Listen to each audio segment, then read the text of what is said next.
Let's talk about how to use open and closed communication, open or closed communication, or both, or a combination to supersize and grow your business. Sharon Horne-Ellstrom here. This is a little graphic that I use for open and closed mindset, which we're going to talk about when we talk about mental area and aspect of our life. But it's a great graphic to show the difference between open and closed communication. Let's talk about characteristics of each type of communication. Let's talk about when to use each type and why you might want to think about, like I say with mindset, it depends that based on the situation, we're going to choose which type of communication to use. When I joined corporate America back in the golden ages or the dark ages, however you look at it, closed communication was the style of communication for most types of communication in our organization.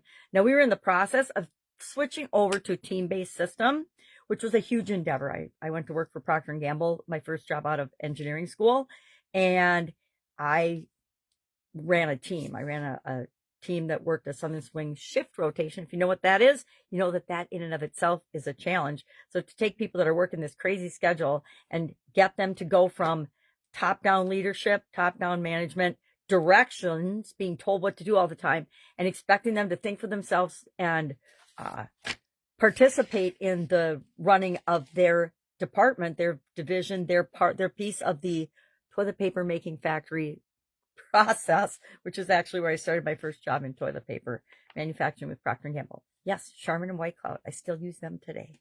So what's the difference between open communication and closed communication? And when do we want to use each of the different types? Well, open communication is for a long time been my preferred way of communicating. If you know me at all, you know that I'm pretty much an open book. If you ask me, I will tell you the answer or my answer to just about any question you could possibly ask. It's about being transparent. Open communication is about active listening, which is something that I'm always continually trying to improve. It's about engagement and encouraging feedback. Hey, I said this, I want to know how it impacted you. Or I did this, how did it impact you all? Or what do you think of it? Was that a stupid thing to do? I'm not going to beat you up if you tell me, okay, this is how this impacted me. And this is why I don't think it was the best choice you could have made at the time. That's how we all learn. It's also non-judgmental, and it comes with hey, everybody gets to have an opinion. Everybody gets input, and then we all look at it and we figure out what is the best course of action. It is great for team leadership and team dynamics. It's great for employee engagement. If I want to engage my employees in a decision or in a process, I ask them, right? And I want them to be open and honest with how they feel and what they think about, say, a new software or a new program that we're going to use or a new process that we're going to use in the organization. I want their input for sure, especially if they're the ones that have to use it, right? I always snicker at companies that want to just put in all these things because a person at the C-suite went to a training. They thought it was an awesome idea. So now they want everyone in the organization to do it when they're not even doing it themselves, right? There's a lot of dysfunction in the world, right?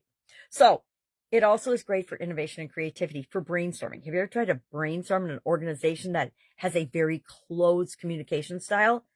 It doesn't work very well. It's super painful. It's actually painful to try to do. It's like pulling teeth to get people to open up and to communicate in organizations like that.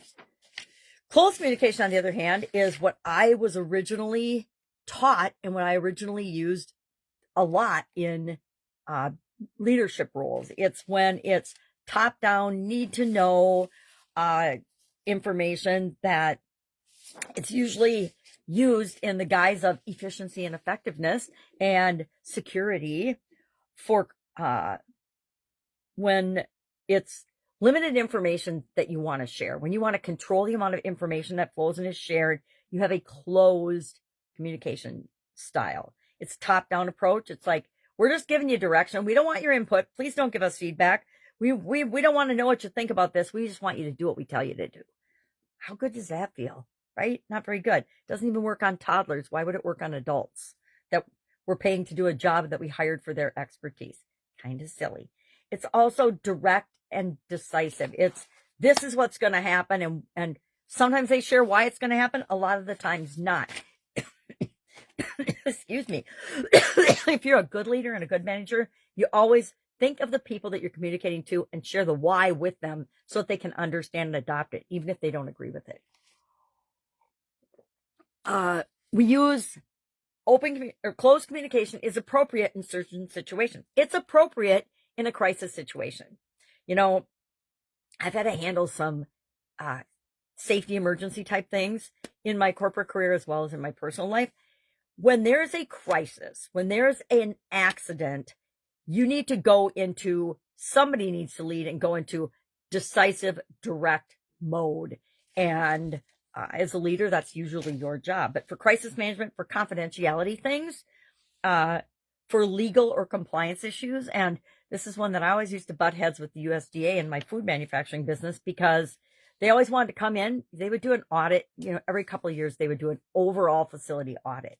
And they wanted to do and take pictures. And because of our proprietary processes, because of some certain equipment that we had created and actually created from, we took some piece of equipment and turned it into something else to give us a competitive advantage in terms of efficiency and effectiveness and quality for our company. And those were things that were copywritten, patented, and we were not going to allow anyone, much less the USDA, to come in and then publish those pictures for competitive companies to see or get access to.